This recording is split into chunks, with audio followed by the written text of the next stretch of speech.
Jacob loved his son Joseph more than all his children, for he was the son of his old age. He also made him a tunic of many colors. When his brothers saw that Joseph was loved more than them, they hated him and could not speak to him kindly. When Joseph told his brothers his dreams, they hated him even more. One day, they planned to kill him as they were grazing their father's flock in the wilderness.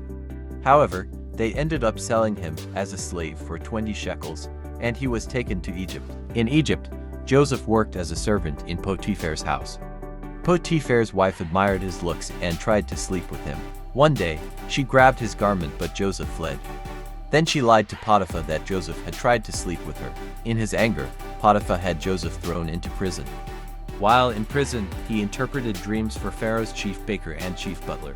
2 years later, Pharaoh had dreams the magicians and wise men could interpret.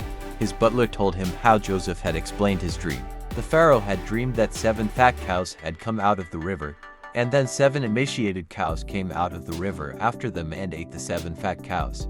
He also had a second dream about 7 good heads of grain coming up on one stalk, and then 7 bad heads sprang up after them and devoured the 7 good grain heads. Joseph told Pharaoh that the dreams meant there would be 7 years of plenty followed by 7 years of famine. Pharaoh put Joseph in charge of Egypt and gave him permission to collect grain and store it for when the famine would come.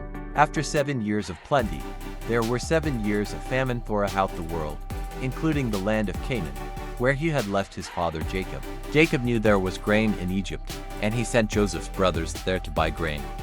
However, Benjamin was left at home with his father. When Joseph saw his brothers, he recognized them, but they did not know it was him.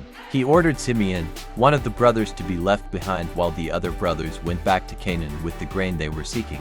Joseph demanded that they bring back their brother Benjamin so that he could release Simeon. They later brought Benjamin with them to Egypt, and he brought Simeon to them. Joseph had them taken to his house, where he revealed that he was their long-lost brother.